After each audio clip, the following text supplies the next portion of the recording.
Selamat siang, Tuan Kapiten. Selamat siang.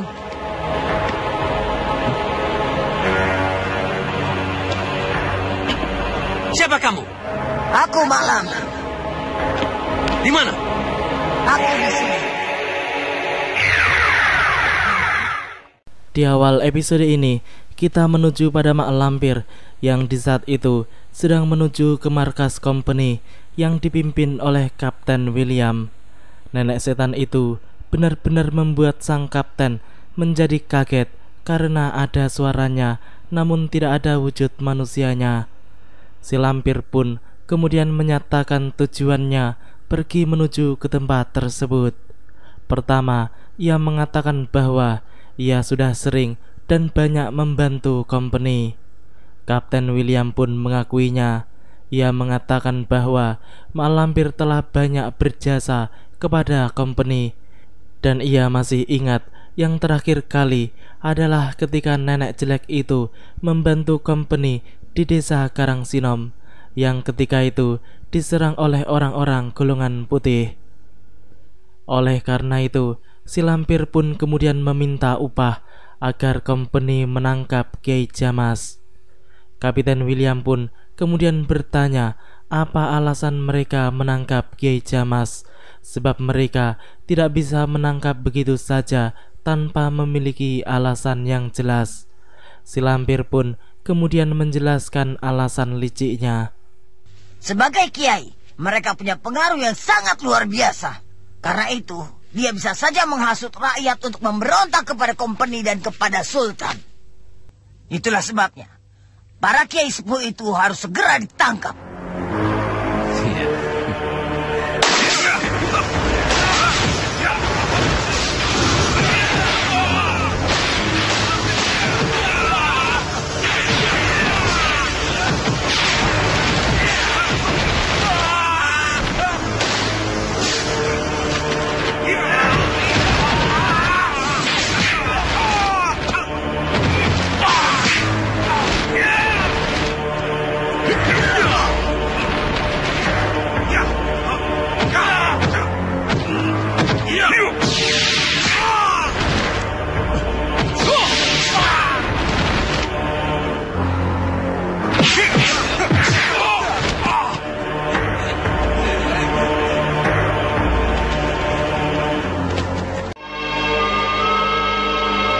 Kehadiran yang tepat, Kiai.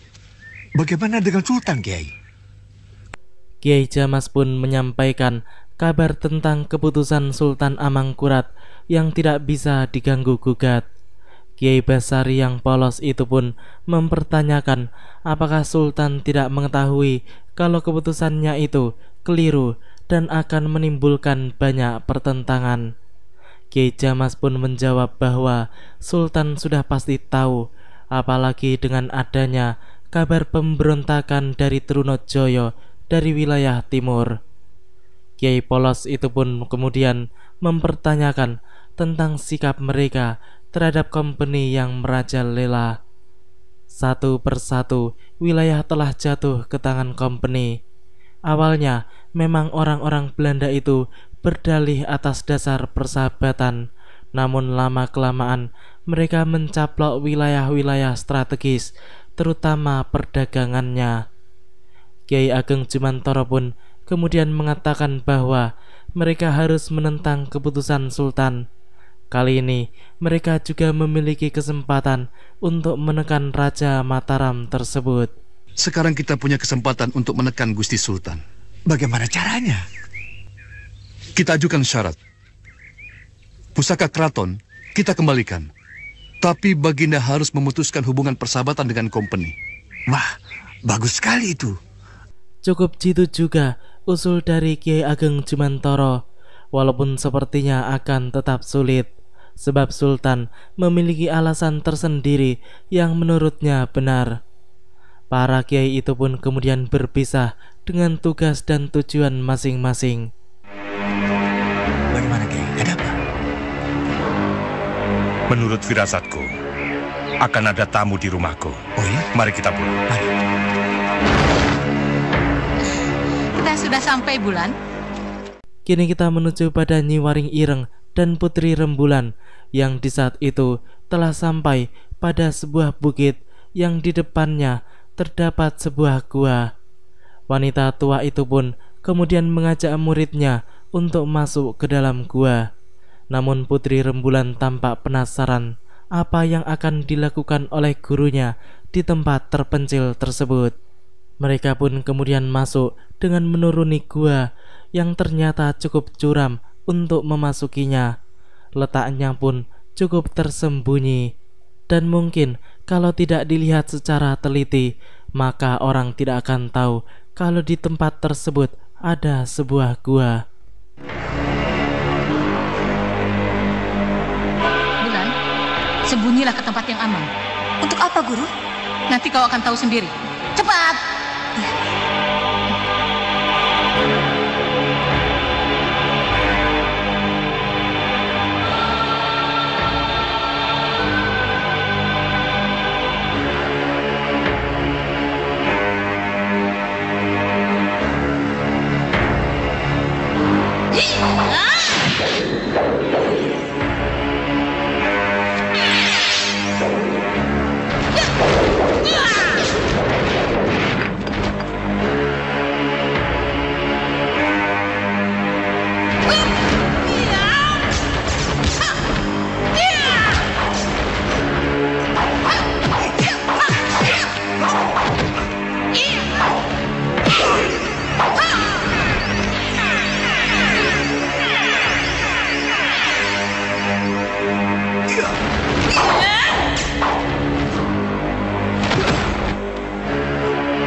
Betul, Kakang.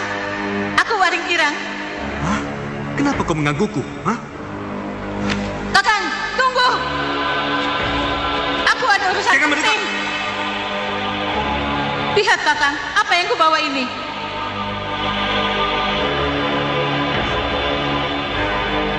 Pusaka keraton.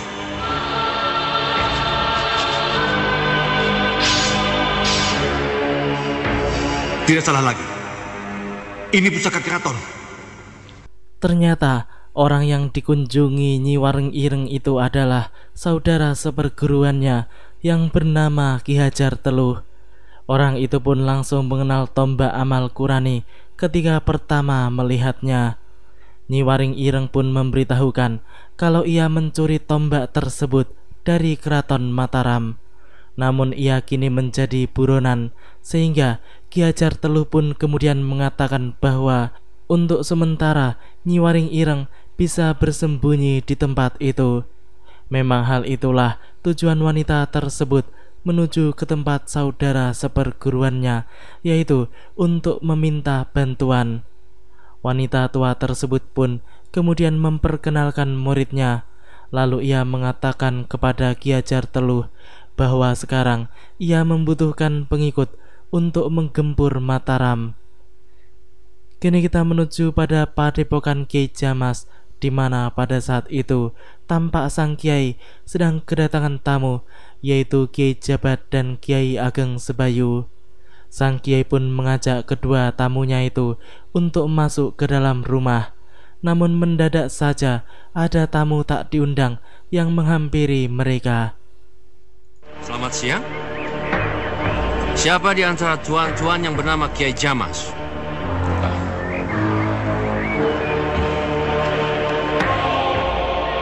Saya. Oh. Well, atas nama Sultan Mataram, kami mengundang tuan-tuan datang ke tempat kami. Untuk keperluan apa Tuan mengundang kami? Oh, kalau soal itu, nanti kita bicarakan. Saya harap tuan-tuan tidak menolak. Bagaimana pendapat Kiai? Sebaiknya kita penuhi undangan mereka. Nanti kita akan tahu apa maksud dan tujuan mereka yang sebenarnya. Bagaimana, tuan-tuan? Baiklah Tuan, kami akan memenuhi undangan. Kapiten William pun tampak puas setelah mendengar pernyataan Kiai Jamas bahwa mereka akan memenuhi undangan para kompeni tersebut. Orang Belanda itu memang sangat licik dan tidak jauh liciknya seperti Mak Lampir. Mereka pun kini tampak menggiring para kiai itu menuju ke markas mereka dengan alasan undangan khusus, padahal mereka akan menangkap Kiai Jamas dan kawan-kawannya di sana. Sementara itu, Kalagundang secara tidak sengaja melihat rombongan kiai yang digiring oleh company. Raja Jin Merah tersebut pun menjadi bertanya-tanya mengapa para kiai itu dibawa oleh company, dan menurut saja. Ia pun kemudian mencoba untuk mencari tahu apa yang terjadi sebenarnya. Sementara itu, Mak Lampir yang juga sedang mengintai pergerakan para kiai itu pun tampak sangat senang karena rencana pertamanya telah berhasil. Kini orang-orang company itu tinggal menjebloskan para kiai tersebut ke dalam penjara. Mumat. Masa kiai-kiai ditangkap company tidak melawan? Paman Kalagundang. Ayu Wulandari? Paman mau kemana? Mau ke markas company. Markas company? Ada apa, Paman? Kiai Jamas dan sahabat-sahabatnya ditangkap company. Ditangkap? Kenapa ditangkap? Saya tidak tahu. Karena itu saya mau menyelidikinya ke sana. Kalau begitu aku ikut. Jangan. Di sana banyak bahayanya, Den Ayu. Paman tidak usah khawatir. Saya bisa menjaga diri. Ayo. Iya.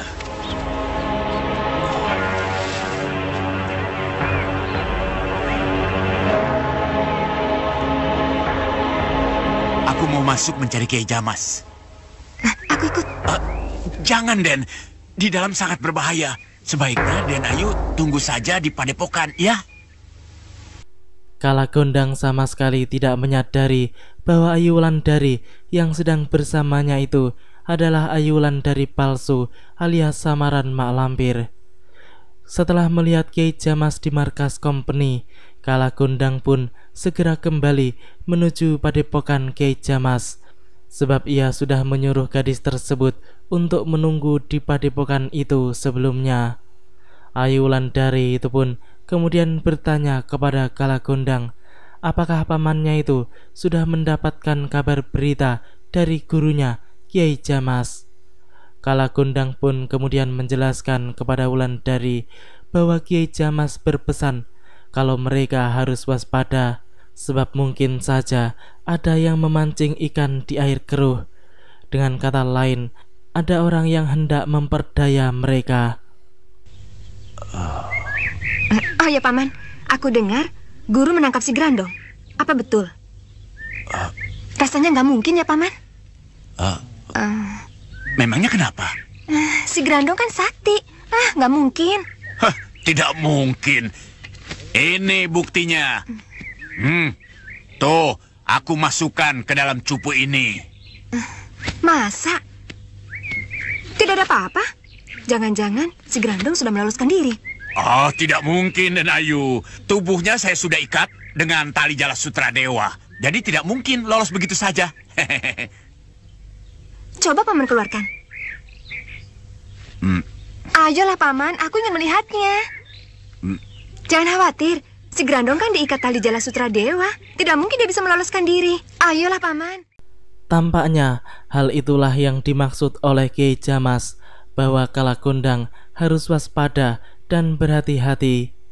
Kini ia mulai terpancing dengan Ayu Wulandari palsu yang memaksa dirinya untuk mengeluarkan Grandong dari cupu mustikanya itu walaupun cuma sebentar.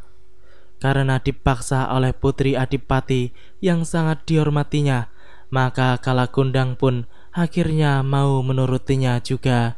Ia pun mengatakan bahwa kalau memang Ayu Wulandari penasaran, maka ia akan mencoba untuk mengeluarkan Grandong dari cupu mustika tersebut.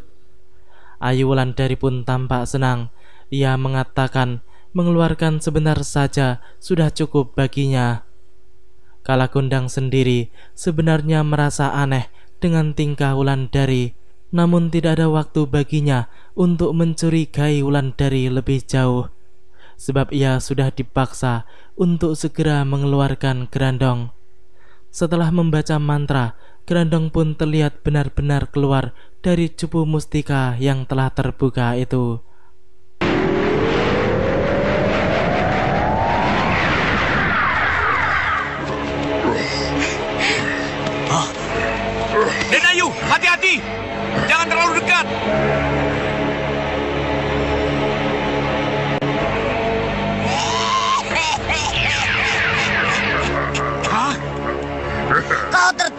Kalagondang. Si muka...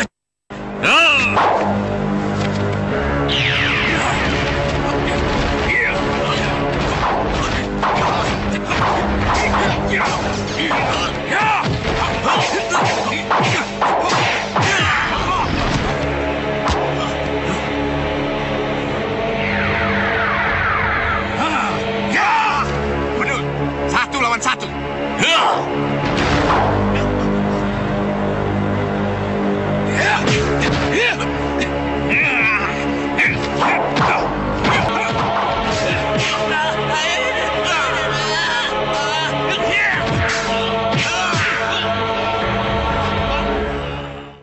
Ya, Kalagondang benar-benar telah ditipu mentah-mentah oleh Mak Lampir. Ia pun kini menjadi sibuk menghadapi siluman-siluman tak berguna pengikut Mak Lampir tersebut. Seharusnya Kalagondang juga memanggil para anak buahnya untuk melawan siluman-siluman jelek itu, dan ia segera mengejar Mak Lampir. Namun yang terjadi adalah justru Kalagondang sendiri yang menjadi sibuk melawan makhluk jelek tak berguna itu. Dan sebenarnya tidak ada gunanya juga melawan mereka. Kalagondang pun kemudian melampiaskan kekesalannya terhadap 2 makhluk siluman tersebut. 2 siluman itu pun kemudian segera dibinasakan olehnya.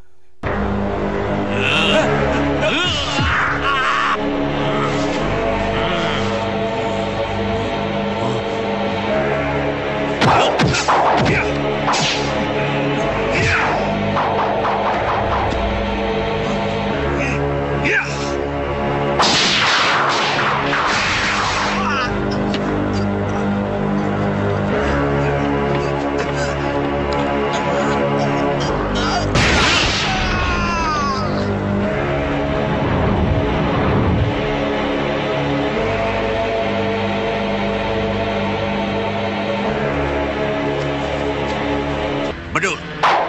Kita memang... Masa kita bisa dibohongi oleh jelek itu? Kini kita menuju pada Dewi Sekar Arum yang ketika itu sedang kebingungan sebab ia tidak memiliki tujuan dan arah yang pasti. Ia pun merasa bahwa berkelana seorang diri ternyata tidaklah enak. Mendadak saja di hadapannya kini muncul Wiratsangka, Naga Sariti, dan juga Naga Percona. Hal itu jelas saja membuat Putri Adipati Rembang tersebut menjadi sangat terkejut, sebab setelah sekian lama akhirnya ia kembali bertemu dengan Wiratsangka. Wiratsangka pun mengatakan bahwa Sekar Arum adalah orang yang sedang dicari-cari oleh Adipati Kudus dan Mak Lampir. Naga Percona pun kemudian mengatakan kebetulan mereka bertemu dengan Sekar Arum di tempat tersebut. Lalu ia menyuruh gadis itu untuk menyerah saja dan ikut bersama dengan mereka. Wiratsangka menambahkan bahwa percuma saja gadis tersebut melawan dirinya dan kedua kawannya, sebab ia tidak akan mampu mengalahkan mereka bertiga. Jangan banyak ngoceh. Ayo cepat tangkap dia.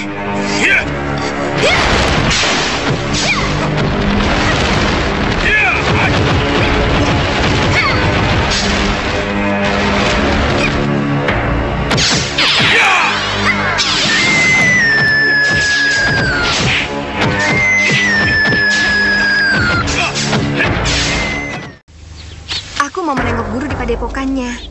Tapi di tengah jalan, aku dihadang oleh Mak Lampir dan siluman buaya. Itu tuh, karena teriakan Denayu, saya ditinggal sendirian oleh Mahesa. Ya kan? Maaf. Plotong, ada apa? Ada suara pertempuran. Di mana? Di sana. Aku pergi dulu. Nanti kalian menyusul. Aneh, aku tidak mendengar suara apa-apa. Aku juga. Semenjak dia menghilang, semuanya jadi berubah. Selain pandai bersilat, penciuman dan pendengarannya juga sangat tajam. Mahesa ternyata dapat merasakan perubahan yang terjadi pada diri Blotong. Ia pun tahu kalau indera penciuman dan pendengaran kawannya itu menjadi sangat tajam sejak ia hilang beberapa waktu yang lalu. Bahkan Blotong juga bisa mengetahui buah yang sudah masak dari jarak jauh. Wulandari pun kemudian segera mengajak Maesa untuk pergi menyusul kawan mereka itu.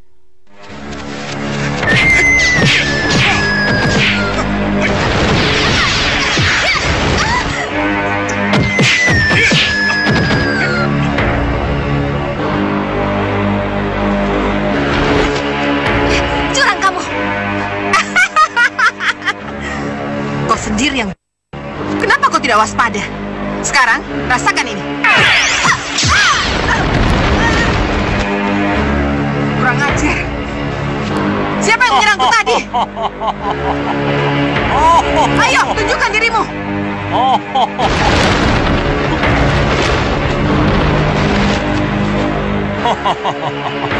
Denayu, kau tidak apa-apa? Tidak apa-apa, Kisanak. Blotong benar-benar muncul di waktu yang tepat, sebab kalau terlambat sedikit saja, maka Sekar Arum bisa celaka terkena pukulan sakti naga Sariti yang membokongnya secara licik. Pendekar kelelawar itu pun kemudian mengejek siluman ular tersebut sehingga membuatnya menjadi murka. Naga Sariti itu pun kemudian segera menyerang Blotong dengan serangan-serangan maut yang menggebu-gebu, sebab ia telah dirasuki hawa amarah yang luar biasa. Blotong sendiri tampak menghadapinya dengan santai, sebab ilmunya jauh berada di atas ratu siluman ular tersebut. Nggak kena. Luar biasa. Anak muda itu gerakannya seperti kelelawar. Siapa dia?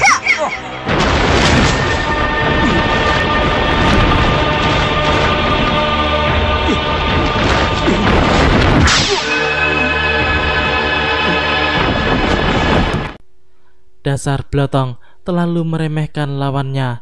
Ia malah menghindar ke sana kemari, sehingga kini ia justru kena batunya. Ia menabrak pohon dan tubuhnya pun melorot jatuh ke tanah. Lalu ia memegang bokongnya yang tampak kesakitan. Dalam keadaan yang sempit itu, naga Percona pun hendak berbuat curang. Ia pun segera menyerang Blotong yang tampak sedang lengah.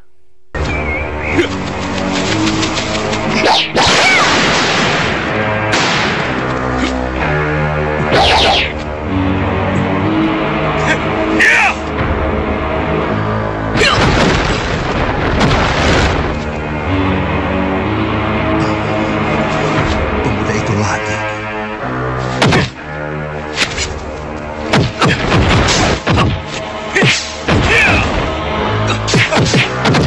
Ya, kini Maesa pun bertarung melawan Wiratsangka, dan kali ini sepertinya adalah pertarungan pertamanya melawan Senopati Kudus tersebut.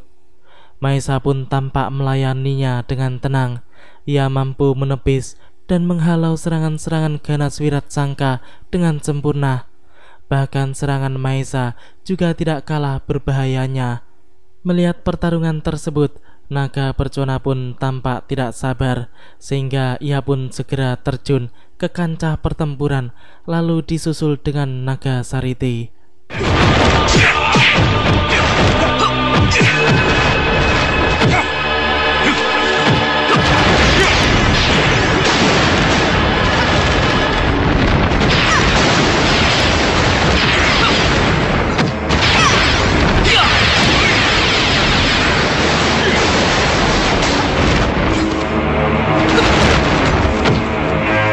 Kita serang bersama-sama.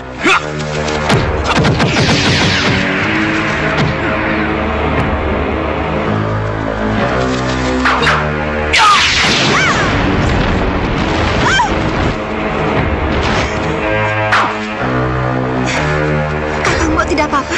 Aku tidak apa-apa. Syukurlah Ayu Wulandari bersamanya. Dia berada di tempat yang aman. Ki Panut atau Raditya ternyata sering mengikuti Sekar Arum, sebab ia selalu khawatir kalau gadis yang dikenal baik olehnya itu sampai celaka di tangan orang-orang golongan hitam yang sangat licik. Kini Maesa pun tampak beradu mulut dengan naga Sariti, sedangkan naga Percona tampaknya mengenal senjata yang baru saja digunakan oleh Maesa, sehingga hal itu membuat dirinya menjadi ketakutan, namun rasa takutnya tidak diperlihatkan olehnya. Anak muda, ada hubungan apa kau dengan Sembara, Senopati Eng Alaga dari Mataram? Beliau adalah ayahku. Oh, sudah kuduga. Mengingat nama besar ayahmu, kami semua akan pergi. Mari.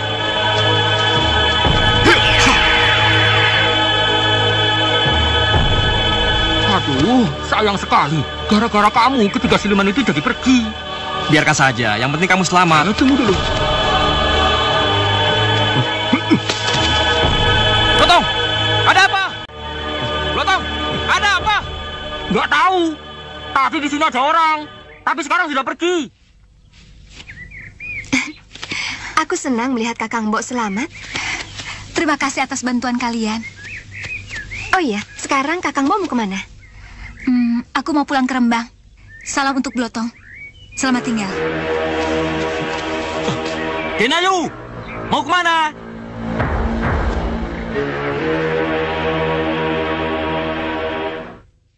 Demikianlah alur cerita di episode kali ini. Nantikan kelanjutan kisahnya di episode yang akan datang. Terima kasih bagi teman-teman semua yang udah mau nonton. Jangan lupa like, comment, subscribe, dan share.